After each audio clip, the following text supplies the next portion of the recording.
To Arihant. आज का हमारा टॉपिक है चुंबकीय द्विध्रुव। इसमें जो हमारा पहला आर्टिकल है तो ये इस बारे में है कि चुंबकत्व किसे कहते हैं, उसके बारे में पूरा लिखा हुआ है। मैं आपको यहाँ पे एक्सप्लेन कर दे रहा हूँ कि जो प्रकृति में हमारे मैग्नेटाइट नाम का जो अयस्क है, यानी जो हमारे पास पत्थर है, ये आयरन के छोटे छोटे टुकड़ों को अपनी तरफ आकर्षित करता है। इस आकर्षण के गुण को ही हम क्या बोलते हैं, चुंबकत्व बोलते हैं। अब यहाँ पे दो बातें ऐसी हैं जिन्हें हमें समझना होगा। पहली बात है कि जो हमारा एक प्रकृत रूप में जो चुंबक पाए जाते हैं वो बहुत कम बल से किसी आयरन के, यानी जो हमारे पास लोहे के छोटे छोटे कण हैं, उनको कम बल से अपनी तरफ आकर्षित करते हैं। जबकि अगर मैं बात करूं जो हमारे पास कृत्रिम चुंबक है, जिसको स्टील, कोबाल्ट, लोहे या इनकी मिश्र धातुओं से मिलाकर बनाया जाता है, वो ज़्यादा पावरफुल होते हैं। चलिए नेक्स्ट आर्टिकल के बारे में बात करते हैं, चुंबक के सामान्य गुण। अब देखिए चुंबक जो हमारा होता है वो कुछ इस तरीके से हम इसको दिखाते हैं। इसको बोलते हैं हम लोग दंड चुंबक। इसमें एक हमारे पास ये जो एन से दिखाया गया है और ये दूसरा हमारा एस से। ये है क्या, इसके बारे में आपको बताता हूँ। ये हमारा क्या होता है, हमारा उत्तरी ध्रुव है चुंबक का और ये हमारा दक्षिणी ध्रुव है। ऐसा क्यों बोला गया है इसको आप समझिए। अगर हम इनको स्वतंत्र रूप में लटकाएं तो होता क्या है, जो इसका उत्तरी ध्रुव है वो अपनी अर्थ के, यानी पृथ्वी के उत्तरी ध्रुव के ही साइड जाके रुकता है, और जो हमारा इसका यस, यानी हमारा जो दक्षिणी ध्रुव है इसका, वो अपने अर्थ के, यानी अपने पृथ्वी के दक्षिण ध्रुव के साथ ही जाके रुकता है। इसको इस तरीके से एक बार पढ़ लेते हैं। चुंबक द्विध्रुवीय होता है। समझिएगा यहाँ पे अगर मैं इस जो लिखा हुआ है उसके बारे में बात करूं तो यहाँ पे लिखा है ना द्विध्रुवीय, यानी हमारे पास इसके पास दो ध्रुव होता है। यदि चुंबक को स्वतंत्रता पूर्वक पृथ्वी के सतह पर लटकाया जाए तो चुंबक सदैव उत्तरी दक्षिणी दिशा में ही ठहरती है। क्षण चुंबक का वह सिरा जो भौगोलिक उत्तर दिशा में जाकर ठहरता है उसे हम क्या बोलते हैं, उत्तरी ध्रुव बोलते हैं। जबकि जो हमारे इस पृथ्वी के दक्षिणी दिशा में जाके ठहरता है उसे हम क्या बोलते हैं, चुंबक का दक्षिणी ध्रुव। इस तरीके से इनका नाम रखा गया है। ये हमारा नॉर्थ से और इसको साउथ से। अब देखिए नॉर्थ हमारा इंग्लिश वाला ही वर्ड यूज किया गया है, तो यानी हमारा जो उत्तरी ध्रुव है उसको हम लोग नॉर्थ बोलते हैं, इसलिए इसको एन से दिखाया जाता है। ये हमारा साउथ बोलते हैं, इसलिए एस से दिखाया जाता है। आगे बढ़ते हैं, अपने अगला आर्टिकल की बात करते हैं जो काफी इंपॉर्टेंट है, बहुत जरूरी है। जो सारा कुछ लिखा हुआ है उसको मैं आपको एक्सप्लेन कर दे रहा हूं। मान लेते हैं हमारे पास एक दंड चुंबक है। यहां देखें हमारे पास एक दंड चुंबक है। ये हमारा एक दंड चुंबक है। एक काम करते हैं, इसका कलर हम चेंज कर लेते हैं ताकि हमें अच्छे से दिखाई पड़े। अब इसमें क्या है कि हमारे पास ये नॉर्थ वाला है, दूसरा हमारा साउथ वाला है, यानी हमारा उत्तरी ध्रुव और दक्षिणी ध्रुव। दो हमारे पास इसमें दो ध्रुव हैं, सॉरी हमारे पास दो ध्रुव हैं, एक नॉर्थ वाला यानी उत्तरी ध्रुव, दूसरा हमारा दक्षिणी ध्रुव। अगर हम इसको यहां से कट करें, इसको आप यहां देखिए, अगर मैं बोलता हूं इसको यहां से कट कर दें, फिर इसको फिर कट कर दें यहां से, और इसको मैं यहां से कट कर दूं, चाहे जितने भी इसके टुकड़े करें। अगर मैं इसकी बात करूं, जो हमारा ये कटा हुआ पार्ट आया है, इसको देखें तो ये जो हमारे पास छोटा सा पार्ट आया है, ये हमारा उत्तरी ध्रुव था। तो जो यहां वाला है, जब कटने के बाद यहां अपने आप से क्या आ जाएगा, साउथ वाला आ जाएगा।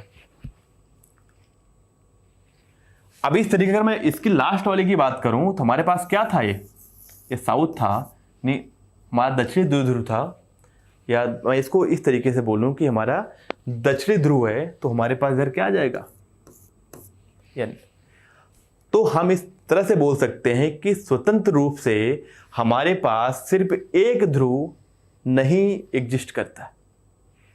तो यही बात यहां पे लिखा हुआ है कि हम चाहे इसके जितने भी टुकड़े कर दें, हमेशा ये द्विध्रुव की अवस्था में ही यहां पे एग्जिस्ट करेगा। चलिए आगे बढ़ते हैं, अपना नेक्स्ट आर्टिकल देखते हैं। सजातीय ध्रुव जो हमारे हैं वो क्या करते हैं, प्रतिकर्षित करते हैं। जैसे हमारे पास आवेश में था कि सजातीय आवेश क्या करते थे, प्रतिकर्षित करते थे, वैसे हमारे यहाँ पे अगर हमारे पास नॉर्थ ध्रुव हो और इसके पास नॉर्थ को लाया जाए यानी उत्तरी वाले को उत्तरी के साथ लाया जाए तो इनके बीच क्या होगा, प्रतिकर्षण होगा। यही सेम चीज अगर साउथ को साउथ के पास लाया जाए तो इसमें क्या होगा, प्रतिकर्षण होगा। जबकि अगर मैं बात करूं विजातीय ध्रुव अगर एक साथ लाए जाएं, यानी नॉर्थ और साउथ को साथ में लाया जाए, इनके बीच क्या होगा, आकर्षण होगा। तो यही सेम चीज लिखा हुआ है, एक बार मैं इसको पढ़ के बता दे रहा हूं कि यहाँ पे लिखा है कि सजातीय ध्रुव जो है वो प्रतिकर्षित करते हैं तथा विजातीय ध्रुव क्या करते हैं, हमेशा आकर्षित करते हैं। यदि दोनों चुंबकों के उत्तरी ध्रुव को समीप लाया जाए तो क्या करेंगे, एक दूसरे को प्रतिकर्षित करेंगे, जो हमने आपको यहाँ पे डायग्राम बना के दिखा दिया है। अगला देखते हैं, हमारे पास दिया है कि चुंबकीय जो रेखाएं हैं, अब इसको मैं आपको समझा दे रहा हूँ। जो हमारा फोर्थ जो है प्रॉपर्टी है इसकी, गुण, यानी इसको मैं आपको समझा दे रहा हूं। देखिए यहां पे हमारे पास ये है एक दंड चुंबक, ये हमारा इसका है उत्तरी ध्रुव और ये हमारा है इसका दक्षिणी ध्रुव। तो एक काम करते हैं, जो यहाँ पे उत्तरी और दक्षिणी है मैं उसको यहाँ पे नीचे दिखा दे रहा हूं ताकि हमें अच्छे समझ में आए। ये हमारा दक्षिणी हो गया। तो होगा क्या कि जो बल रेखाएं निकलेंगी वो हमेशा कैसे निकलेंगी, यहां से निकलेंगी, कहां जाएंगी,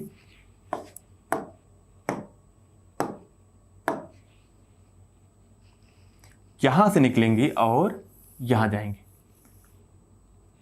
चलिए मैं इसको ना डायग्राम जो है थोड़ा सा अच्छा करके बना दे रहा हूं। देखिए यहां से निकलेंगी और कहां जाएंगी, यहां जाएंगी। यहां पे देखने वाली बात यह है कि जो नॉर्थ से यानी उत्तरी से जो निकल रहा है बाहर की तरफ, वो दक्षिणी में जा रहा है। इस तरीके से हमारे पास चुंबकीय बल रेखाएं होंगी। पर ध्यान रखने वाली बात है कि अगर मैं बात करूं जो चुंबक हमारा है दंड चुंबक, उसके बाहर क्या हो रहा है, बाहर हमारा उत्तरी से निकल के कहां जा रहा है, दक्षिणी में जा रहा है। जबकि अगर मैं अंदर बात करूं, यानी दंड चुंबक के जो अंदर हमारा है वो क्या है, दक्षिणी से उत्तरी की तरफ जा रहा है। जबकि बाहर की मैं बात करूं तो बाहर क्या हो रहा है, उत्तरी से दक्षिणी की तरफ जा रहा है, पर अंदर क्या हो रहा है, दक्षिणी से उत्तरी की तरफ। तो ये बहुत इंपॉर्टेंट बिंदु है जिसको हमें ध्यान रखना चाहिए। इस तरह के हमारे पास क्या होंगे, चुंबकीय बल रेखाएं होंगी। तो यहाँ पे वही सेम चीज लिखा हुआ है। आगे बढ़ते हैं, बात करते हैं चुंबक के संबंधित जो महत्वपूर्ण जो है परिभाषाएं हैं उनको देखते हैं। पहला हमारा क्या है, चुंबकीय अक्ष क्या होता है। तो चुंबकीय अक्ष बहुत बेसिक डिफिनीशन है जिसे हमें समझना चाहिए। आइए देखते हैं, हमारे पास एक दंड चुंबक है। अब ये जो दंड चुंबक है, अब इसमें क्या होंगे, हमारे पास दोनों होंगे, यानी हमारा नॉर्थ वाला यानी उत्तरी ध्रुव भी होगा और दक्षिणी ध्रुव भी होगा। आइए देखें, ये हमारा उत्तरी ध्रुव हो गया, ये हमारा क्या हो गया, दक्षिणी ध्रुव हो गया। तो यहां जो हमारे पास ये लाइन आएगी इनको मिलाने वाली, ये हमारा क्या होगा, ये लाइन जो होगी हमारी, इसको मैं थोड़ा सा बड़ा करता हूं, ये जो लाइन होगी हमारी यही होगी हमारा चुंबकीय अक्ष। ये क्लियर हो गया। आगे बढ़ते हैं, दूसरा हमारा है चुंबक की लंबाई अथवा चुंबक का प्रभावी लंबाई। अब देखिए, अगर मैं आपसे बोलूं कि ये जो लंबाई हमारे पास यहां पे है, ये लंबाई, ये तो हमारा दंड चुंबक की लंबाई हो गई। पर ध्यान रखने वाली बात है कि जो रियल में तो इसकी लंबाई होती है इससे कम होती है। कितनी होती है, इसका जो है 5/6 टाइम्स जो होती है वो हमारे पास इस दंड चुंबक की लंबाई होती है। तो अब देखिए, ये हमारे पास चुंबक की प्रभावी लंबाई क्या है, ये हमारे पास, इसको मैं एल डैश से बता रहा हूं, ये हमारी प्रभावी लंबाई है। जबकि हमारे पास जो चुंबक की लंबाई है वो एल है, जबकि जो प्रभावी लंबाई होगी वो क्या हो जाएगी, 5l/6। इस तरह के हम इसको ध्यान रखेंगे। आगे बढ़ते हैं, यहां पे हमारे पास कुछ डायग्राम दिए गए हैं जिनके मदद से हम कुछ चीजें बताएंगे। जैसे कि अगर हमसे बोला जाए, एक हमारे पास, चलिए यहां पे हमारे पास इस तरह का एक चुंबक है, ये हमारा इसका उत्तरी ध्रुव है और हमारा ये दक्षिणी ध्रुव है इसका। अब हम मानते हैं कि जो इसका शेप है वो वृत्ताकार है, अर्धवृत्ताकार। तो इसकी क्या होगी, त्रिज्या होगी। इसकी त्रिज्या क्या है, इसकी त्रिज्या r है। तो जो हमारी प्रभावी लंबाई होगी ना इसकी, वो यहाँ से इसके और इसके बीच की होगी, यानी क्या हो जाएगी, इसके व्यास के बराबर 2r। तो ये तो हमारी क्या होगी, दंड चुंबक की लंबाई। अगर बात की जाए कि दंड चुंबक की प्रभावी लंबाई क्या होगी, तो क्या करेंगे, जो हमारी दूरी है इसका क्या कर देंगे, 5/6 जो है से इसमें गुणा कर देंगे। ये हमारा क्या आ जाएगा, इसका इस चुंबक का प्रभावी लंबाई आ जाएगी। वही यहाँ पे दिया गया है। आगे बढ़ते हैं, हम बात करते हैं चुंबकीय क्षेत्र के बारे में। अब हम सबको पता है कि चुंबकीय क्षेत्र क्या होता है। जैसे हमारा वैद्युत क्षेत्र होता था, वैसे हमारा चुंबकीय क्षेत्र है। तो चुंबकीय क्षेत्र को हम दो तरीके से बोल सकते हैं। किसी भी चुंबक के आसपास का वो सारा रीजन, वो सारी जगह जहाँ पे दूसरा कोई पदार्थ, यानी अगर मैं बात करूँ कोई दूसरा कोई चुंबक वहाँ पे आए तो क्या करे, एक बल का अनुभव करे, उसे हम क्या बोलेंगे, चुंबकीय क्षेत्र बोलेंगे। या दूसरे तरीके से हम यहाँ के हिसाब से बोल सकते हैं, किसी दंड चुंबक के, या मैं बात करूं किसी चुंबक के चारों ओर का वह क्षेत्र जिसमें उसकी चुंबकीय प्रभाव का अनुभव किया जा सके। क्या होता है ना, कई बार अगर मैं बात करूं कुछ उदाहरण के तौर पे, तो अगर हमारे पास कोई चुंबक है, तो अगर हम यहाँ पे लोहा भी लेके आएंगे तो उसमें भी क्या लगेगा, बल तो लगेगा। तो यानी अगर किसी चुंबक के आसपास का वो सारा रीजन, वो सारी जगह है जहाँ पे कोई दूसरा चुंबक या लोहा अगर आए तो बल का अनुभव करे, यानी इसके प्रभाव का अनुभव करे, उसको हम क्या बोलेंगे, उस चुंबक का चुंबकीय क्षेत्र। चलिए आगे बढ़ते हैं। इसके पहले हम इस चैप्टर को पढ़ भी चुके हैं। यहाँ पे चुंबकीय क्षेत्र की तीव्रता के बारे में बात की जा रही है। अब किस जगह, मान लेते हैं हमारे पास एक चुंबक यहाँ पे है, अब मैं बोलूँ कितनी दूरी पे क्या होगी इसकी तीव्रता, किसी डिस्टेंस पे मैं अगर मैं पूछूं क्या होगी तीव्रता, तो उसको तीव्रता को जो मापने का हमारे पास विधि है वो यही है, उसी के बारे में बात की गई है। जैसे कि मैं बोलूं, अब देखिए यहाँ पे कुछ विशेष कहानियां हैं जिसको हमें समझनी पड़ेगी। जो ध्रुव होता है ना हमारे पास, ध्रुव, उसको हम लोग बोलते हैं एम से डिनोट करते हैं। अगर धनात्मक, अगर हमारे पास क्या हो, अगर मैं बात करूँ उत्तरी ध्रुव है तो हमको उसको प्लस से दिखाएंगे, अगर दक्षिणी ध्रुव है तो क्या करेंगे, हम माइनस से दिखाएंगे इसको। अब देखिए मान लेते हैं कि यहाँ पे कहीं पे एक रीजन है, एक जगह पे, यहाँ पे जो चुंबकीय क्षेत्र की तीव्रता है वो बी है। मैं आपसे बात करूं, यहाँ पे हमारे पास जो यम नॉट है इसको हम लोग बोलते हैं परीक्षण ध्रुव। अगर यहाँ पे कोई परीक्षण ध्रुव है यम नॉट, इस पे जो बल लगेगा ना, मान लीजिए बल क्या लग रहा है, एफ बल लग रहा है, तो जिस पे जो बल लग रहा है एफ बल बटा क्या होगा, जो हमारा यहाँ पे आ जाएगा चुंबकीय क्षेत्र की तीव्रता। चलिए मैं इसको ऐसे लिखता हूँ डायरेक्ट। यहाँ पे देखिए ये हमारा बल है, ये हमारा क्या है, परीक्षण द्विध्रुव है। तो यानी इस पे जो बल लगेगा उसको हम परीक्षण द्विध्रुव से जब हम इसको भाग दे देंगे, जो आएगा उसे हम क्या बोलेंगे, चुंबकीय क्षेत्र की तीव्रता। कहाँ पे, इस बिंदु पे जहाँ पे हम निकाल रहे हैं। तो यहाँ पे वर्डिंग में क्या लिखा हुआ है इसको मैं समझा दे रहा हूँ। यहाँ पे दिया है किसी अनुप्रस्थ परिच्छेद के एकांक क्षेत्र की लंबाई लंबवत गुजरने वाली चुंबकीय बल रेखाओं की संख्या क्या होती है, उस बिंदु पे बताती है कि कितनी है चुंबकीय क्षेत्र की तीव्रता। बट हमारे पास ये भी तरीका है और ये भी तरीका जो मैंने आपको फार्मूले के हिसाब से बताया है। हमें इसके पहले भी पता है कि जो हमारा चुंबकीय क्षेत्र होता है उसका जो एसआई मात्रक होता है वो टेस्ला होता है, इसे हम लोग टी से दिखाते हैं। और न्यूटन पर एम्पियर मीटर भी होता है, इसको हमने इसके पहले हमने इसको प्रूव भी कर चुके हैं। अगर मैं बीमा की बात करूँ तो बीमा हमारा क्या है, m की पावर 1, l की पावर 0, t की पावर -2, a की पावर -1, और CGS में इसको बोलते हैं गॉस। और ध्यान रखने वाली बात है कि वो जो 1 गॉस होता है वो होता है 10 की पावर -4 टेस्ला। ये जो है इसे हमें ध्यान रखना है। ये सारी चीज़ें यही लिखी हुई हैं। आगे बढ़ते हैं, बात करते हैं चुंबकीय बल रेखाएं।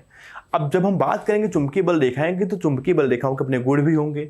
जैसे हमने पढ़ा था कि वैद्युत क्षेत्र जो हमारी थी, नहीं वैद्युत बल रेखाएं, उनके अलग गुण थे, इनके अलग गुण होंगे। हाँ, यहाँ ध्यान रखने वाली बात है कि बहुत सारे ऐसे गुण होंगे जो समान होंगे और कुछ गुण क्या होंगे, असमान होंगे। तो उनके बारे में भी हम लोग देखेंगे।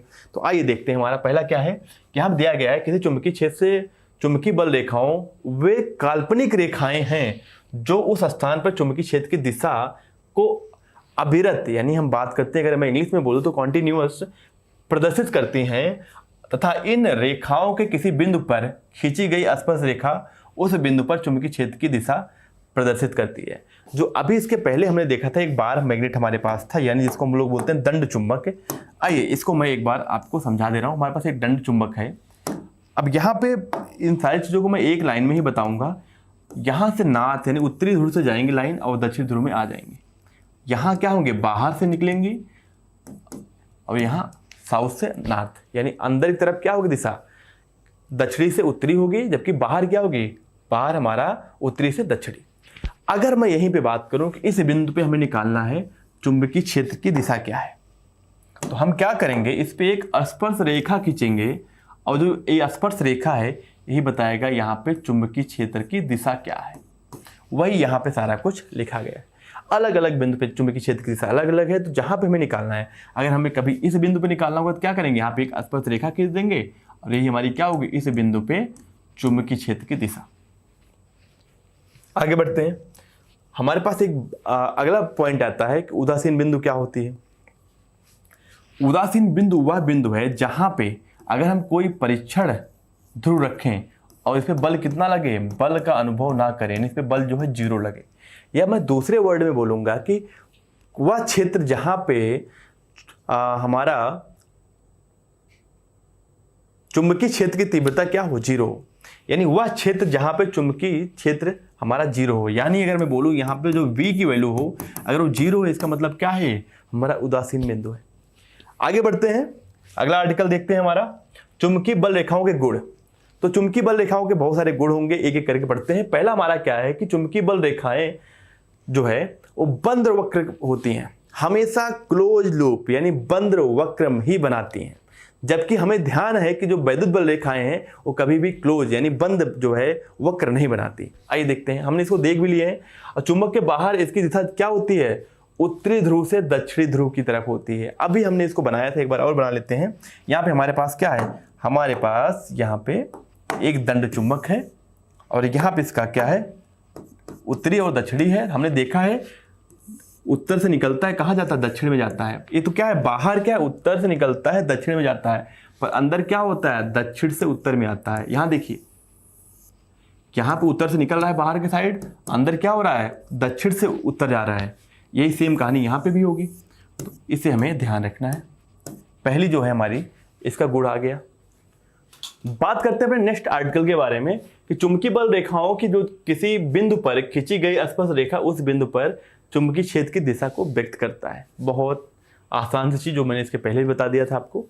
देखिए, अगर मुझे इस बिंदु पर निकालना है कि चुंबकीय क्षेत्र की तीव्रता क्या होगी, मान लेते हैं मुझे इस बिंदु पर निकालना है, ठीक है। ये मुझे लगता है कलर जो है अच्छे से दिखेगा। इस बिंदु पर इधर हो जाएगा, मैं इस बिंदु की बात करूं, इस बिंदु पे क्या होगा दिशा, इस बिंदु पे इधर हो जाएगी दिशा। तो जिस बिंदु पे निकालना है उस बिंदु पे हमें क्या करना है, स्पर्श रेखा खींच देनी है। इस बिंदु पे हमारी चुंबकीय क्षेत्र की दिशा क्या हो जाएगी, इधर हो जाएगी, इस बिंदु पे इधर हो जाएगी, सिंपल सी। अगला जो हमारा चुंबकीय क्षेत्र जो है, चुंबकीय बल रेखाओं का जो अगला गुण है, ये ध्यान रखिए, कभी भी दो चुंबकीय बल रेखाएं एक दूसरे को नहीं काटेंगे। क्यों नहीं काटेंगे, अब आपको मैं बता दे रहा हूं। यहाँ पे अगर मैं इस बिंदु की बात करूं, देखिए यहाँ पे अगर मैं इस बिंदु की बात करूं इस रेखा के लिए, तो इसकी वजह से क्या हो रहा है, यहाँ पे चुंबकीय क्षेत्र की जो दिशा है, अगर मैं इस पे स्पर्श रेखा खींचता हूं तो इधर आ रही है, जबकि इसके हिसाब से इधर आ रही है। अगर मैं बात करूं इसके हिसाब से, तो चुंबकीय जो है बल रेखा की दिशा इधर आ रही है। तो बताइए, क्या ऐसा हो सकता है क्या कि एक बिंदु पे दो बल रेखाओं की दिशा हो? नहीं हो सकती। एक ही बिंदु पे जो चुंबकीय बल रेखाओं की कुल, अगर मैं बात करूं नेट जो हमारा मैग्नेटिक फील्ड होगा, यानी जो हमारे पास इस बिंदु पे चुंबकीय क्षेत्र की जो तीव्रता होगी, तो हमारे पास सबका मिला के होगा, उसकी सिर्फ एक दिशा हो सकती है ना, पर यहाँ पर दो दिशा होगी। इसलिए कभी भी चुंबकीय बल रेखाएं एक दूसरे को नहीं काटेंगे। अगला देखते हैं, अगला हमारा है कि चुंबकीय ध्रुव के निकट चुंबकीय बल रेखाएं पास पास होती हैं। हमें पहले भी पता है कि चुंबकीय बल रेखाएं किसी भी रीजन में, किसी भी क्षेत्र में पास पास हैं। इसका मतलब वहां पे क्या होगा, जो हमारा चुंबकीय क्षेत्र की तीव्रता है वो बहुत ही ज़्यादा होगी एज कम्पेयर टू जहाँ दूर दूर हैं। तो जहाँ ध्रुव है हमारा, वहाँ से सारी में क्या होती हैं, सारी चुंबकीय बल रेखाएं वहाँ से निकल रही हैं। तो वहाँ पे क्या होगा, वहाँ पे चुंबकीय क्षेत्र की तीव्रता ज़्यादा होगी, क्योंकि वहाँ पे क्या हो रहा है, जो चुंबकीय बल रेखाएं वो पास पास हैं। दूसरे, उसके बाद हमारा पांचवा है कि चुंबकीय क्षेत्र रेखाएं की सघनता चुंबकीय क्षेत्र की प्रबलता का मापक है। वही जो मैंने आपको पहले इसके पॉइंट के पहले बताया, वही सेम चीज लिखा हुआ है कि जहां पे ज्यादा चुंबकीय बल रेखाएं होंगी, वहां पे ज्यादा चुंबकीय क्षेत्र का जो है स्ट्रेंथ यानी चुंबकीय क्षेत्र की जो तीव्रता होगी वहाँ ज़्यादा होगी, जहाँ पे चुंबकीय बल रेखाएं कम है वहाँ कम होगी। अगले पॉइंट के बारे में बात करते हैं। उदासीन बिंदु वह चुंबकीय क्षेत्र का परिणामी तीव्रता शून्य होने के कारण चुंबकीय सुई किसी भी दिशा में ठहर जाती है। जहाँ पे हमारे पास चुंबकीय, अगर मैं बात करूँ चुंबकीय क्षेत्र की तीव्रता, या अगर मैं बात करूँ कि अगर उस पर कोई हम आवेश यानी अगर मैं कोई ध्रुव रखते हैं उस बिंदु पे, अब अगर उसे कोई बल नहीं लग रहा है, इसका मतलब क्या है, वहाँ पे उदासीन बिंदु है। तो अगर वहाँ पे कोई आप चुंबकीय सुई लेके जाएंगे तो जहाँ पे है उसी दिशा में रहेगी, वो बदलेगी नहीं अपने आप को। चलिए, यदि नर्म लोहे के खोखले गोले को, अब देखिए हमारे पास अगर एक खोखला गोला हो और भी क्या हो, नम्र लोहे के, तो अंदर क्या होगा, चुंबकीय क्षेत्र की तीव्रता 0 होगी। तो हम इससे बोल सकते हैं कि जो हमारे नर्म लोहे के गोले चुंबकीय परिरक्षण का कार्य करते हैं, यानी इसके अंदर कोई भी चुंबकीय जो है बल रेखा नहीं जाएगी। चलिए आगे बढ़ते हैं। चुंबकीय क्षेत्र रेखाओं के विभिन्न रूप। पहला रूप क्या है, देखिए पहले हमें दिखाया गया है कि हमारे पास एक दंड चुंबक है। अगर दंड चुंबक है तो क्या होगा, यहाँ से बल रेखाएं निकलेंगी, यहाँ आएंगी, जो यहाँ से निकल रही हैं, देखिए यहाँ जो निकल रही हैं वो इधर से होते हुए आएंगी, यहाँ पे इसके अंदर जा रही हैं, यहाँ से निकल रही हैं और यहाँ पे लूप बना रही हैं। आगे देखते हैं, हमारे पास अगला हमारा है अस्तुनाल चुंबक। अस्तुनाल जो चुंबक होता है कुछ इस तरीके से होता है, मैं इसको एक बार बना भी दे रहा हूँ आपके यहाँ। अस्तुनाल चुंबक के लिए मुझे क्या करना होगा, चलिए मैं आपको ऐसे ही बना दे रहा हूँ विदाउट। ये हमारे पास इस तरीके का एक U-ट्यूब तरीके समझिए आप। ये हमारे पास एक नॉर्थ होगा, एक हमारा साउथ, यानी उत्तरी और दक्षिणी ध्रुव होगा इस तरह से। अब इसमें होगा क्या, अगर मैं बात करूं इसमें किस तरीके से चुंबकीय बल रेखाएं निकलेंगी, तो देखिए यहाँ पे हमारे पास होगा क्या, यहाँ से निकलेंगे और इसमें चली जाएंगी, यहाँ से निकलेंगे इसमें चली जाएंगी। ये तो बाहर की तरफ हो गया। अंदर तरफ क्या होगा, साउथ से आएंगे यानी दक्षिणी से आएंगे, उत्तरी में चली जाएंगे। इस तरीके से हमारा क्लोज यानी बंद जो है कर्व बनेगा। यहाँ से आएंगे, ये होते हुए इधर से जाएंगे। ये हमारा क्या, इसको बोलते हैं हम लोग अस्तनाल चुंबक। क्यों बोलते हैं, जो हमारा अश्व होता है यानी घोड़े की जो नौल होती है, जो नाल होती है, उसी तरीके का भी इसका चित्र है, इसलिए बोलते हैं इसको अस्तनाल चुंबक। आगे बढ़े। अगला हमारा है कि विपरीत ध्रुव के बीच आकर्षण। जब हमारे पास एक नॉर्थ यानी एक उत्तरी और एक दक्षिणी होगा, इस तरीके की जो है बल रेखाएं आएंगी, इनके बीच आकर्षण होता है। अगर हमारे पास समान ध्रुव है तो क्या होगा, हमारे पास जो है चुंबकीय बल रेखाएं इस तरीके निकलेंगी और इनके बीच क्या होगा, प्रतिकर्षण होगा। अगला देखते हैं, हमारे पास अगर चुंबकीय बल रेखाएं समान दूरी पे हैं, देखिए यहाँ पे चुंबकीय क्षेत्र इधर जाए तभी क्या है, चुंबकीय बल रेखाएं हैं सब देखिए समान, जितना दूरी इनके बीच है उतनी दूरी इनके बीच है, उतनी दूरी इनके बीच है, इसको हम लोग बोलेंगे एक समान चुंबकीय क्षेत्र।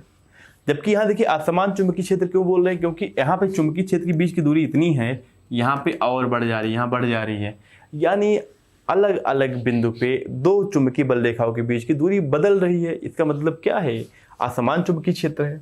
आगे बढ़ें, देखें चुंबकीय बल रेखाएं एवं विद्युत बल रेखाओं में अंतर क्या है, समझिए। पहला अंतर तो यही है कि हमारा जो विद्युत बल रेखाएं हैं वो कभी भी क्लोज यानी बंद वक्र में नहीं रहती हैं, जबकि जो हमारे पास चुंबकीय बल रेखाएं वो हमेशा और हमेशा बंद वक्र में ही एग्जिस्ट करती हैं। चलिए पहला पॉइंट यही होगा, चुंबकीय बल रेखाएं सदैव पूर्णतः यानी बंद वक्र बनाती है, जबकि विद्युत बल रेखाएं कभी नहीं बनाती। अगला देखते हैं, चुंबकीय बल रेखाएं किसी चुंबकीय पदार्थ के किसी भी कोण पर, अगर मैं बात करूं, ये बहुत जरूरी पॉइंट है कि अगर मैं बात करूं हमारे पास ए देखिए उत्तरी और दक्षिणी है, तो यहाँ जो बल रेखाएं निकल रही है ना वो किसी भी कोण पे निकल सकती हैं, जबकि जो हमारे पास वैद्युत बल रेखाएं हैं वो किसी भी पृष्ठ के क्या होंगी, हमेशा लंबवत ही निकलेंगी।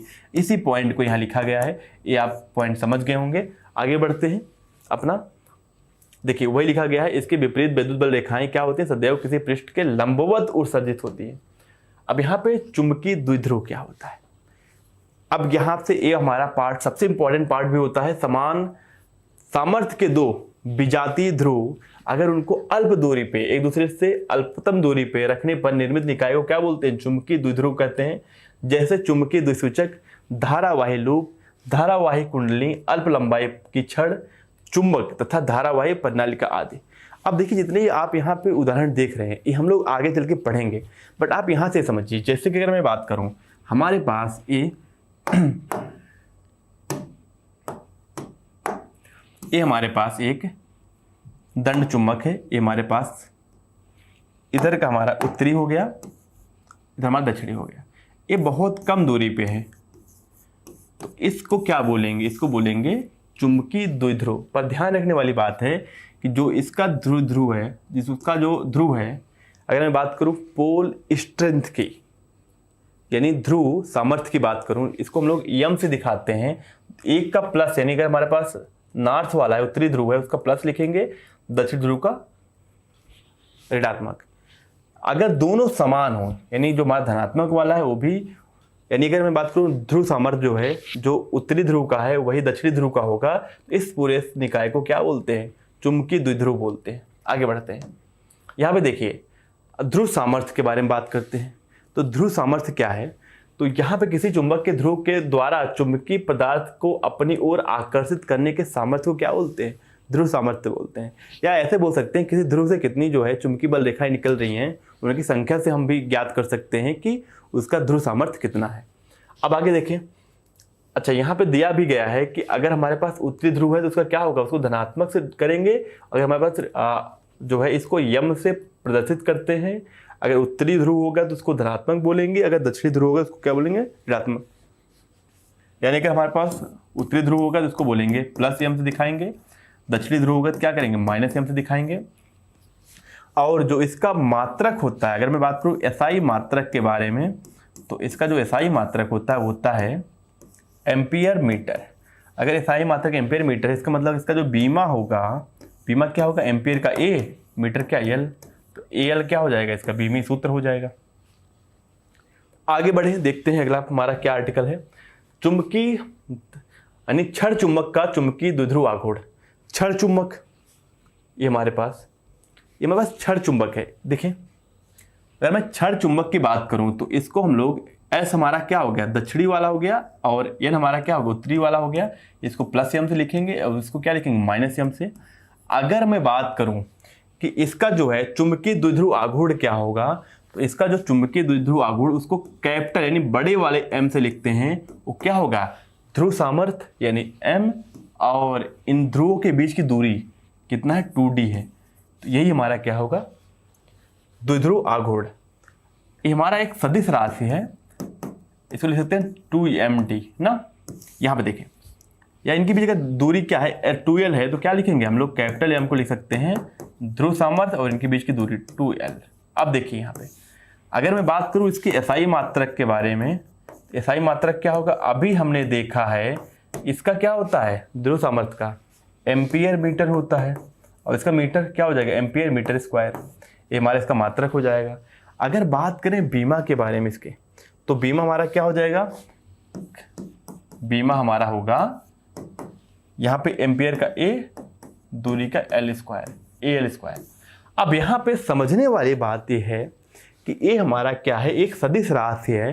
तो अगर सदिश राशि है तो इसकी दिशा क्या होगी? तो इसकी जो दिशा होती है वो साउथ से नॉर्थ की तरफ होती है, अंदर, यानी हमारे पास इस तरह से इस तरफ। देखें अगला हमारा क्या है? अगला हमारा क्या है? विशेष स्थितियां हैं, इनको समझते हैं। अगर मैं ऐसे बोलूं आपका, हमारे पास क्या था? पहले हमारे पास एक चुंबक है, हमारे पास इसका क्या है? हमारा ये उत्तरी और हमारा दक्षिणी ध्रुव है। इनके बीच क्या है दूरी? 2l है। तो इनका जो द्विध्रुव आघूर्ण होगा वो हो जाएगा m × 2l। अगर इनका बोलते हैं हमारा ध्रुव सामर्थ्य क्या है? m और माइनस n है।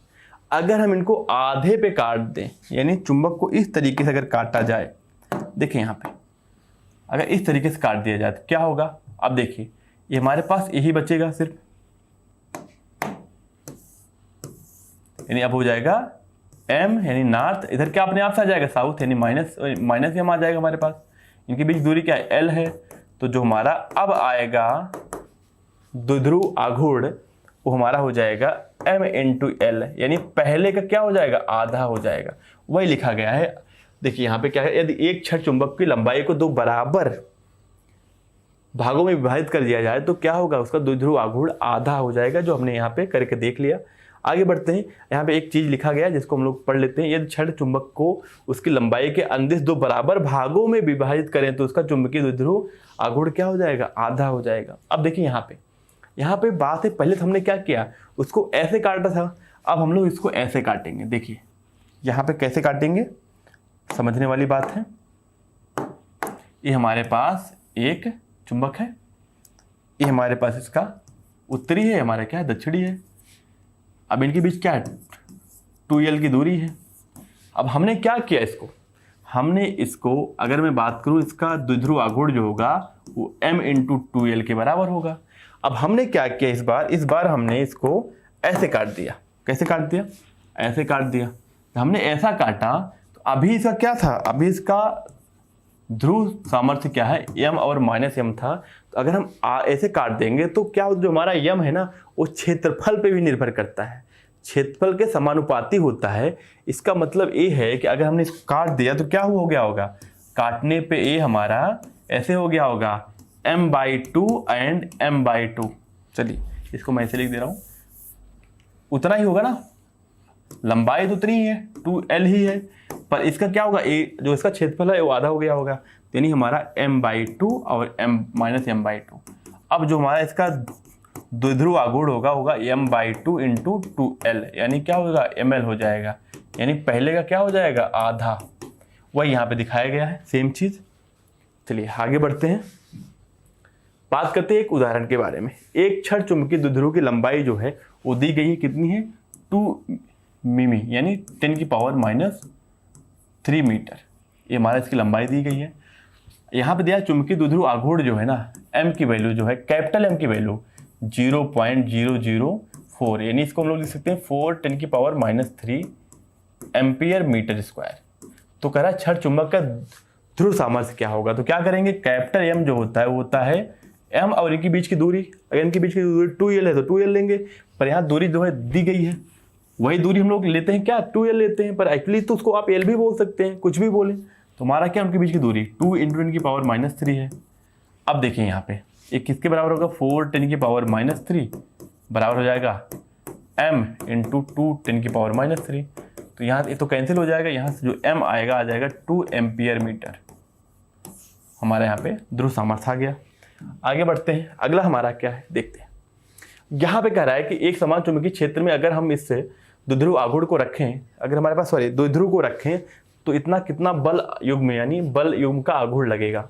टाउ के बारे में बात हो रही है, तो समझिए यहाँ पे बहुत आसान सी चीज़ है, इसको आप इस तरीके से समझ सकते हैं कि अगर हमारे पास एक चुंबकीय क्षेत्र B है, इसको हम लोग क्या बोलेंगे, +m बोलेंगे, इसको क्या बोलेंगे, -m बोलेंगे। तो हमेशा जैसे हमारे पास +m हमारा क्या है, आप समझिए जैसे हमारे पास धनात्मक आवेश होता था, उस पर वैद्युत क्षेत्र की दिशा में बल लगता था। यहाँ पे क्या लगेगा, धनात्मक पे चुंबकीय क्षेत्र की दिशा में बल लगेगा। इस पर क्या m भी लग रहा है, इस पर क्या होगा, इधर बल लगेगा। इनके बीच जो लंबवत दूरी होगी क्या होगी, हमारी हो जाएगी, अगर मैं बोलूँ पूरी दूरी क्या है, अगर मैं पूरी दूरी को बोलूँ 2l बोलता हूँ, तो ये दूरी क्या हो जाएगी, 2l sin θ। तो जो इस पर लगेगा बल युग्म का आघूर्ण क्या होगा, बल कितना लग रहा है, m भी लग रहा है, और इनके बीच की दूरी क्या है, 2l sin θ, लंबवत दूरी। तो इसको लिख सकते हैं क्या, b को बाहर रखते हैं, m × 2l sin θ। अभी बताइए m × 2l क्या है हमारा, m × के बीच की दूरी क्या है हमारा, b, यहाँ पे क्या आ जाएगा, कैपिटल M आ जाएगा, यानी हमारा द्विध्रुव आघूर्ण sin θ। तो अब देखिए इसको टाउ को ऐसे लिख सकते हो, जो हमारा यहाँ पे बलयुग्म का आघूर्ण आएगा वो m × b के बराबर आएगा, यानी हमारा आ जाएगा mb sin θ। ये हमारा हो गया फार्मूला, ये यहाँ पे लिखा गया है। और इस पे जो अधिकतम बल लगेगा वो जब हमारा इनके बीच का कोण 90 डिग्री होगा, उस समय जो है बलयुग्म का आघूर्ण क्या होगा, सबसे ज्यादा होगा। अब यहाँ पे बात की जा रही है कि धारा लूप का चुंबकीय आघूर्ण। अब देखिए हमने देख लिया कि हमारे पास जब एक चुंबक था उसका चुंबकीय आघूर्ण हमने देख लिया है। अब यहाँ पे बात करते हैं कि अगर हमारे पास धारा लूप का चुंबकीय आघूर्ण क्या होगा। अगर कोई लूप है उस पर धारा कोई बह रही है तो उसका क्या होगा, चुंबकीय आघूर्ण। तो इसको मैं आपको बता दे रहा हूँ। देखिए अगर धारा हमारे इधर से इधर बह रही है तो इसका अपना कुछ क्षेत्रफल होगा, मान लेते हैं इसका क्षेत्रफल क्या A है, तो जो इसका द्विध्रुव आघूर्ण होगा वो हो जाएगा I, और इसका क्या जितना क्षेत्रफल है ए आई ए के बराबर होता है। और इसी फार्मूले से हम देख सकते हैं कि इसका जो मात्रक होता है वो एम्पियर और क्षेत्रफल क्या होता है मीटर स्क्वायर, यहीं से आता है। चलिए आगे बढ़े। अब यहाँ पे कुछ चीज़ें हैं, अगर धारा कैसे बह रही है उसके आधार पे हम बताते हैं कि वो हमारा जो लूप है, अगर मैं लूप को बोलूँ तो यहाँ पे हमारे पास लूप ही दिया गया है। लूप जो है वो किस तरीके से बिहेव कर रहा है, यानी साउथ पोल की तरह, यानी हमारा दक्षिणी ध्रुव की तरह या उत्तरी ध्रुव की तरह बिहेव कर रहा है। तो यहाँ देखते हैं। अब आइए यहाँ पे हमारे पास मान लेते हैं कि इस दिशा में क्या हो रहा है, हमारे पास एक लूप है, एक लूप है। इसको मैं इस साइड कर ले रहा हूँ। लूप में जो धारा बह रही है वो ऐसे बह रही है, यहां से इधर। अब देखिएगा, अगर धारा ऐसे बह रही है तो इसका मतलब क्या हो गया, अगर मैं बात करूं इसके अंदर चुंबकीय क्षेत्र की तीव्रता किधर हो गई, देखिए ये हमें पता है ना कैसे निकालते हैं। तो यहां से क्या होगी, बाहर की तरफ जो है चुंबकीय क्षेत्र की तीव्रता होगी। बाहर की तरफ इसका मतलब क्या है, कहां से जो है बल रेखाएं निकलती है, नॉर्थ पोल से। अगर हमारा एंटी क्लॉकवाइज करंट है, इसका मतलब अगर हम यहां से देखें इस साइड से, तो ये कैसे बिहेव कर रहा है, ये जो है हमारा ये बिहेव कर रहा है नॉर्थ पोल की तरह। तो आपको इसको इस तरह से समझ सकते हो। अगर हमारे पास जो ए है, इसको अगर मैं बोलूं इसमें धारा ऐसे बह रही है घड़ी की दिशा में क्लॉकवाइज, तो क्या होगा, अगर मैं बात करूं यहां क्या होगा, यहाँ पे जो चुंबकीय क्षेत्र की तीव्रता वो अंदर की तरफ होगी। अंदर की तरफ मतलब क्या हो गया, साउथ पोल, देखिए यानी हमारा दक्षिणी ध्रुव। तो यानी अगर लूप में इस तरह से करंट यानी धारा बह रही है तो हमारा जो है उत्तरी ध्रुव की तरह बिहेव करेगा, काम करेगा। अगर इस तरीके से धारा बह रही है यानी घड़ी की दिशा में अगर हमारी धारा बह रही है तो हमारा साउथ यानी दक्षिणी ध्रुव की तरह, दक्षिणी ध्रुव की तरह काम करेगा। आगे बढ़े, अपना अगला आर्टिकल देखते हैं।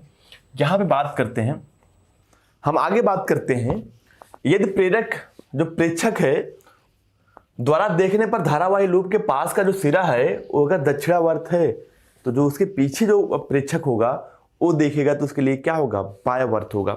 इसका क्या मतलब है आप समझिए। यहां पे मैं इसको जो है कलर में कर दे रहा हूं। यहां पे अभी क्या, इस लूप में जो धारा बह रही है वो इधर से इधर है, पर जो इधर से देखिएगा ना उसके लिए क्या होगी, देखिए बाहर इधर वाले में इस साइड लूप में धारा बह रही है ऐसे ऐसे करके, तो इधर वाले लिए क्या होगी, क्लॉकवाइज यानी घड़ी की दिशा में। इसके लिए जो यहां से देखेगा उसके लिए क्या होगा, उसके लिए होगा एंटी क्लॉकवाइज यानी घड़ी के विपरीत दिशा में। इसका मतलब अगर मैं बात करूं यहां पे, तो यहां पे क्या होगा, इस यहां से धारा क्या होगी, यहां से चुंबकीय क्षेत्र निकलेगा और यहां पे आएगा, इस तरीके से होगा। तो क्या होगा, इसके लिए हमारा उत्तरी ध्रुव के लिए काम करेगा, की तरह दिखेगा, हमारा नॉर्थ पोल यानी उत्तरी ध्रुव की तरह दिखेगा, जबकि हमारा क्या होगा, साउथ यानी दक्षिणी ध्रुव की तरह दिखेगा। यही बात लिखा गया है। अब आगे बात करते हैं। अभी हमने इसके पहले वाले जो चैप्टर में देखा था कि अगर हमारे पास एक क्या हो, धारावाही लूप हो, इस तरह कोई हमारे पास लूप थी, याद करिए, उसमें धारा जो आई बह रही थी और एक चुंबकीय क्षेत्र में रखा गया था, जो इस पे बलयुग्म का आघूर्ण आया था वो आया था एन मतलब अगर मान लेते हैं क्या, एन फेरे हूं, एन इसमें आई करंट है, इसका एरिया क्या ए है, बी मतलब हमारा यहाँ पर जो चुंबकीय क्षेत्र है साइन थीटा, इतना आता है। इतना हमारा क्या होगा, बल आघूर्ण कार्य करेगा। तो अब देखते हैं कुछ हम लोग कुछ चीजें कॉमन निकालेंगे, किसमें, इसमें और चुंबक में। अभी हमने देखा था कि ये तो हमारा जो चुंबक था उसमें क्या आया था, उसमें बल आघूर्ण जो आया था वो आया था एम बी साइन थीटा, और जो हमारे पास लूप में आया था N I A B sine theta. तो यहां से हम बोल सकते हैं जो एम होता है एन आई ए के बराबर। आई इंटू ए इंटू जो n फेरे हैं, इसका मतलब अगर हमारे पास कोई लूप है इसमें n फेरे हों, इसमें धारा क्या हो आई हो, इसका क्या हो क्षेत्रफल a हो, अगर त्रिज्या मान लेते r है तो जो इसका चुंबकीय आघूर्ण होगा, सॉरी द्विध्रुव आघूर्ण जो हमारा होगा वो क्या होगा, इसका n i इंटू ए, यानी हो जाएगा आपका n i into pi R square, इसका ये होगा द्विध्रुव आघूर्ण। तो यानी हमारा एक लूप भी क्या कर रहा है, द्विध्रुव की तरह काम कर रहा है। आगे बढ़ते हैं, अगला हमारा है, तो मात्रक हमने सारा कुछ देख लिया था। यम का मात्रक क्या होता है, अगर मैं बात करूं यम इक्वल टू आ रहा है n i a, तो ए से हमारा एम्पियर हो गया, ए हमारा meter square, ampere meter square से क्या हो गया, मात्रक हो गया। वैसे बीमा निकाल लिए हैं हम, इसके पहले कर चुके हैं ये वाला पार्ट, तो इसको स्किप करते हैं, ये हमारा कंप्लीट हो गया है। अब एक क्वेश्चन करते हैं, क्वेश्चन क्या है हमारा, बोला है हमारे पास क्या है, जो उसकी लंबाई है 2 सेंटीमीटर है, 2 इंटू 10 की पावर माइनस 2 मीटर, लंबी भुजा का एक वर्गाकार कुंडली है, ठीक है ना, यानी इस तरह की कुंडली है हमारे पास, ठीक है ना। यहां पे जो धारा की प्रवाह हो रहा है वो कितना हो रहा है, 10 यानी 10 एम्पियर हो रहा है। तो बताइए जो इसका अगर मैं बात करूं, इसका एरिया यानी क्षेत्रफल कितना होगा, इसका क्षेत्रफल जो होगा हो जाएगा 4 10 की पावर माइनस 4 मीटर स्क्वायर, इतना हमारा इसका क्षेत्रफल हो जाएगा। हमसे पूछ रहा है इसका चुंबकीय आघूर्ण क्या होगा, तो बताइए चुंबकीय आघूर्ण क्या होगा, तो हमारा m इक्वल टू होगा I इंटू ए, क्योंकि n की क्या है, फेरों की संख्या एक ही है, नहीं दिया है 10 या 50, तो क्या करेंगे एक मान चलेंगे। I कितना हो गया हमारा 10 और a की वैल्यू क्या 4 10 की पावर माइनस 4, तो यहाँ से आ गया 4 10 की power minus 3 ampere meter square, ये हमारा क्या होगा, बल आघूर्ण होगा, सॉरी हमारा चुंबकीय, अगर मैं बात करूँ द्विध्रुव आघूर्ण इसका जो आएगा वो आएगा 4 10 की power minus 3 ampere meter square, चुंबकीय आघूर्ण। आगे बढ़ते हैं, बात करते हैं अक्षीय या अनुदैर्ध्य स्थिति। हमारे पास जो द्विध्रुव है, जैसे कि अगर मैं बात करूं आपसे, ये हमारा जो द्विध्रुव है इसका जो ए वाली स्थिति होती है, इसको हम लोग बोलते हैं अक्षीय स्थिति, इसको बोलते हैं अनुदैर्ध्य स्थिति, और इसको बोलते हैं सामान्य स्थिति कहीं पे, ठीक है ना।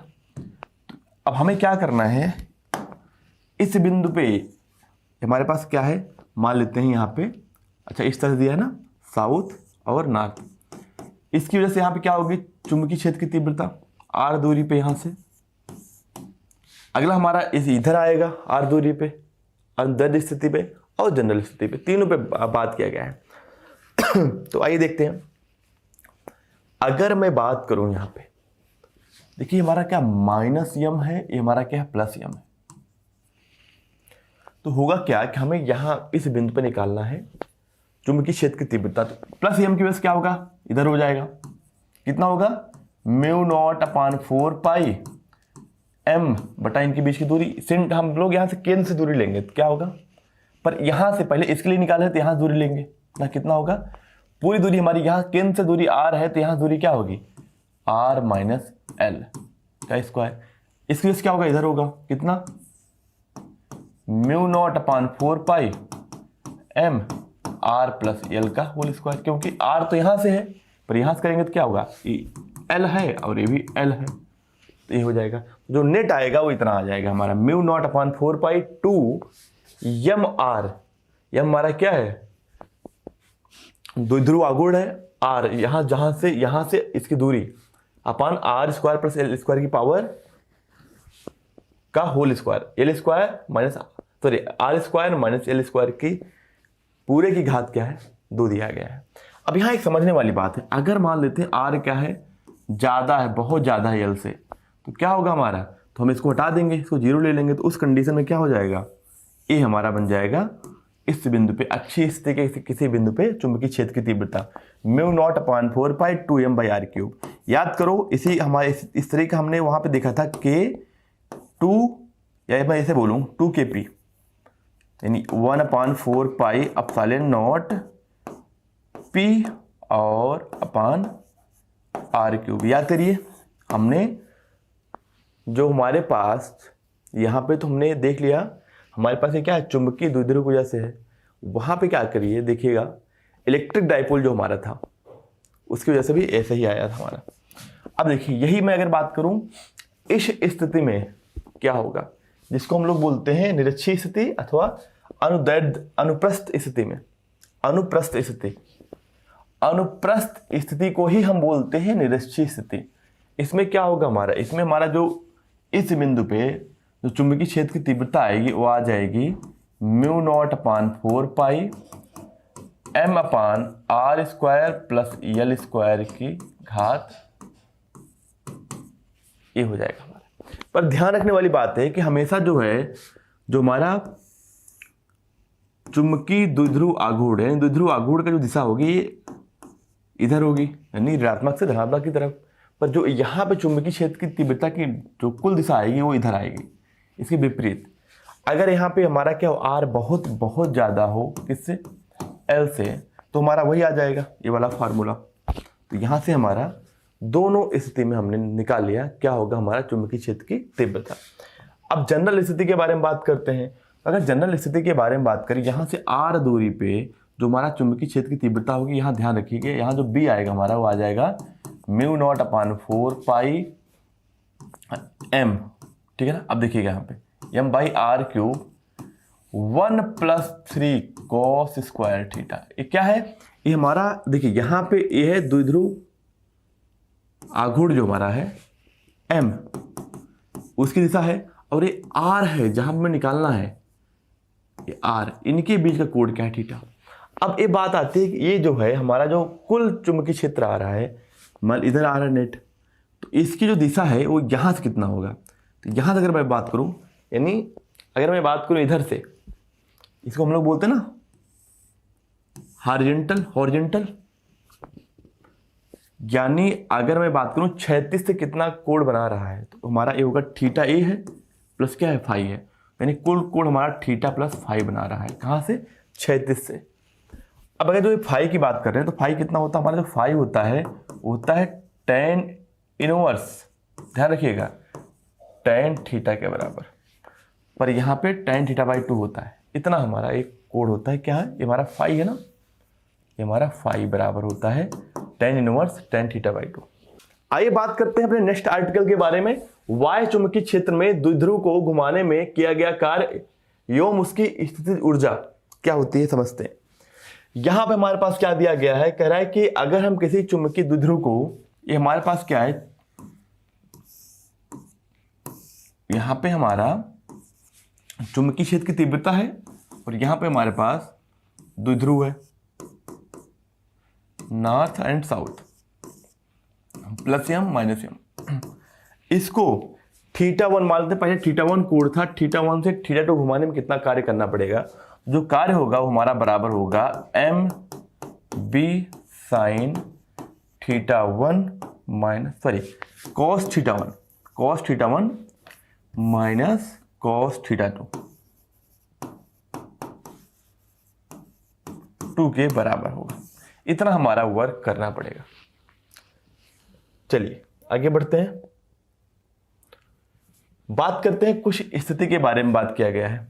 देखिए हमने यू देख लिया, क्या होगा हमारा mb cos θ1 माइनस cos θ2। यहां पे कह रहा है सुविधा के लिए किसी भी अभिनज्ञ कोण के लिए स्थिति ऊर्जा का मान 0 माना जा सकता है। तो एक तरह से इस तरह से मान लीजिए कि हमने क्या किया, क्योंकि हमारे पास इधर चुंबकीय क्षेत्र की तीव्रता है, हमने अपनी आसानी के लिए क्या किया, अगर हमारे पास इस तरह पे है AC, यानी हमारा ये साउथ इधर है नॉर्थ इधर है, इस कंडीशन में जो इसका पोटेंशियल एनर्जी है यानी स्थिति ऊर्जा है उसको हमने 0 मान रखा है रेफरेंस के लिए। तो हमारे पास क्या होगा, देखिए पर स्थिति ऊर्जा 0 मानते हैं तो θ2 = थीटा, तो यू हमारा क्या हो जाएगा, देखिए mb cos θ1 क्या होगा, cos 90 माइनस cos θ, तो यहाँ पे क्या हो जाएगा -mb cos θ, यानी किसी कोण पे जो हमारा स्थिति ऊर्जा होगी वो क्या होगी -mb cos θ। अब यहाँ पे ध्यान रखने वाली बात है, वो हमने कार्य तो निकाल लिया, पर अगर मैं बात करूं स्थितिज ऊर्जा के बारे में तो ये हमारा होगा माइनस एम बी, पर ध्यान रखिएगा माइनस एम डॉट बी है ना, तो इसको लिखेंगे एम बी कॉस थीटा, पर ये तब होगा जब हमने क्या लिया है रेफरेंस के लिए U90 यानी 90 डिग्री कोण पे क्या होगा इसकी वैल्यू 0 होगी तब। चलिए आगे बात करते हैं विशेष स्थिति के बारे में। पहली स्थिति ये है कि जब चुंबकीय द्विध्रुव चुंबकीय क्षेत्र में समांतर एवं क्षेत्र की दिशा में हो तो, चलिए कह रहा है कि जब चुंबकीय द्विध्रुव चुंबकीय क्षेत्र के समांतर एवं क्षेत्र की दिशा में हो तो यह स्थिति चुंबकीय द्विध्रुव की अस्थायी संतुलित स्थिति कहलाती है। आप समझिएगा पहली स्थिति के बारे में यहाँ पे बात किया गया है। यहाँ देखिए ये हमारे पास है, चलिए मैं एक बना दे रहा हूँ यहाँ पे, तो इसके बाद हम इसी पे कई बना देंगे। ये हमारे पास इधर है। चलिए अब हम जो हमारे पास जो हमने अभी तक दिखा रहे थे हम लोग उसको नहीं दिखा के ऐसे दिखाएंगे। क्या है हमारा ये चुंबकीय द्विध्रुव आघूर्ण है। अब हमारे पास चुंबकीय क्षेत्र की दिशा जो है इधर ही है। अगर ऐसे है तो क्या होगी इसकी स्थितिज ऊर्जा, यू हो जाएगा हमारा माइनस एम बी कॉस 0, तो क्या हो गया माइनस एम बी के बराबर आ गया। ये हमारे पास आ गई स्थितिज ऊर्जा। चलिए अगला हमारा दिया है कि जब चुंबकीय द्विध्रुव चुंबकीय क्षेत्र के लंबवत हो तो थीटा इक्वल टू 90 तथा चुंबकीय द्विध्रुव की स्थितिज ऊर्जा क्या होगी। अगर इसको 90 डिग्री पर रख दिया जाए, ऐसे मान लीजिए मैं बात करूं, अगर हमारा द्विध्रुव ऐसे है तो इस कंडीशन में यू की वैल्यू क्या होगी माइनस एम बी कॉस 90, यानी क्या हो गया 0 हो गया। तीसरी स्थिति के बारे में बात किया गया है कि जब चुंबकीय द्विध्रुव चुंबकीय क्षेत्र से 180 पर रखा जाए। अच्छा ध्यान रखने वाली बात है ये हमारा क्या होगा संतुलन स्थिति में होगा, यानी अगर आप इसको ना ऐसे करके छोड़ोगे ना तो ये क्या करेगा सरल, यानी अगर मैं बात करूं सिंपल हार्मोनिक मोशन करेगा, ये इस तरह से क्या करेगा घूमता रहेगा। अब देखिए अगर मैं बात करूं क्या करना 180 डिग्री पे, यानी अगर मैं क्या करूं इधर रख दूं चुंबकीय द्विध्रुव को, अब क्या होगा इसकी स्थितिज ऊर्जा U हमारा हो जाएगा minus M B cos 180 degree, क्या हो गया हमारा प्लस एम बी के बराबर हो जाएगा। ये हमारा असंतुलित स्थिति है। अगर इस स्थिति से अगर आप थोड़ा भी छोड़ोगे तो अपने आप से घूम जाएगा। तो ये हमारे पास 3 हो गए। चौथे पॉइंट की बात करूं तो द्विध्रुव का अस्थायी एवं अस्थायी संतुलन की स्थिति के में स्थितिज ऊर्जा का अंतर। अब क्या होगा देखिए अस्थायी को मैंने मान लिया U0, अस्थायी को यू ही रहने देते हैं। इनका अंतर क्या है तो देखिएगा हमने यहाँ पे अंतर निकाल लिया डायरेक्ट, क्या आ गया 2 MB का अंतर आ जाता है। आगे बढ़ते हैं क्योंकि एक का माइनस एम बी है एक का प्लस एम बी है, तो उनका अंतर क्या है 2 MB है। चलिए आगे देखते हैं। अब यहाँ पे बात करते हैं क्षण चुंबक का एक धारावाही परिनालिका के भात व्यवहार। समझने वाली बात है, हमारे पास क्या है कि एक परिनालिका है, यहां देखिए इसमें धारा ऐसे बह रही है, इस तरीके की धारा बह रही है। आप मुझे बताइए अगर मैं बात करूं तो यहां से चुंबकीय बल रेखाएं निकल रही हैं, इसको मैं डॉटेड में दिखा दे रहा हूं। चलिए कलर चेंज कर लेता हूं। इधर से ऐसे निकल रही हैं, इधर से निकल रही हैं और जा कहाँ रही हैं इधर जा रही हैं, ऐसे करते हुए, यानी इधर से निकल रही हैं इसमें जा रही हैं,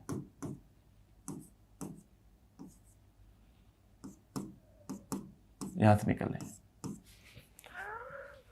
अब समझने वाली बात यह है कि अगर मैं बात करूं जो हमारे पास चुंबक होता था, याद करिए जिसमें हमारे पास उत्तरी ध्रुव और दक्षिणी ध्रुव होते हैं, उसमें भी क्या होता था हमारे पास इसी तरीके से क्या होती थी चुंबकीय बल रेखाएं निकलती थी, यहां से निकलती थी इसमें आती थी, अंदर ऐसे होता था। देखिए यहां पे दोनों में सारा कुछ तो समान ही है, सारी समानताएं हैं, यानी ये हमारा क्या रहा जिसमें अगर धारा बह रही है ये भी क्या कर रहा है चुंबक की तरह तो काम कर रहा है। पर इसकी क्या कर सकते हैं, इसमें धारा बढ़ा के इसकी जो चुंबकीय क्षेत्र की तीव्रता है उसको बढ़ाया जा सकता है। ये क्या है जो हमारे पास चुंबक बन गया उसकी तो स्थित यानी फिक्स रहेगी।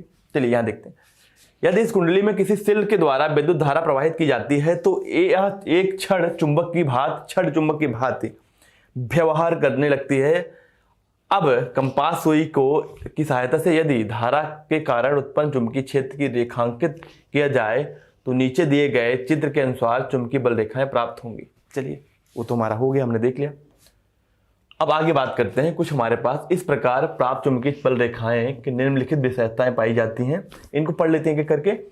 अब देखिएगा, जो हमारा परिनलिका के अक्ष पर बल रेखाएं अक्ष के समांतर होती हैं, जो हमने देखा है, जो यहां पे हमारे पास बल रेखाएं थी, क्या थी, अक्ष के समांतर थी, जो कि बीच से निकल रही हैं।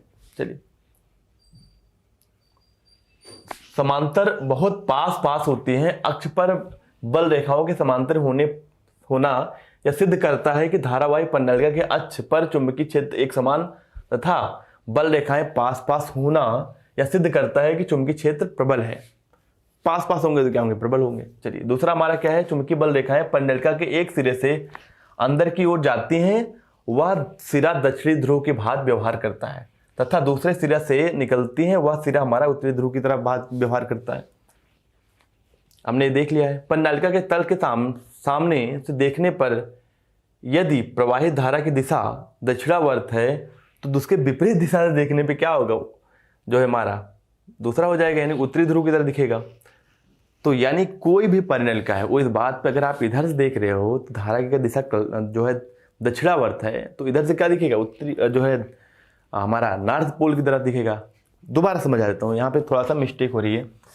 मैं वही बात बोल रहा हूँ, अगर हमारे पास ऐसा है, अगर यहाँ धारा इस तरीके से बह रही है, यानी बाहर करंट आ रहा है, तो जो यहाँ से देखेगा उसके लिए क्या होगा, धारा इधर से इधर बह रही है, यानी क्या होगा, क्लॉकवाइज होगा। और जो यहाँ से देख रहा है उसके लिए क्या होगा, एंटी क्लॉकवाइज। वही सारी बातें यहाँ पे बताई गई हैं। तो ठीक है, ये हमारा पार्ट कंप्लीट होता है।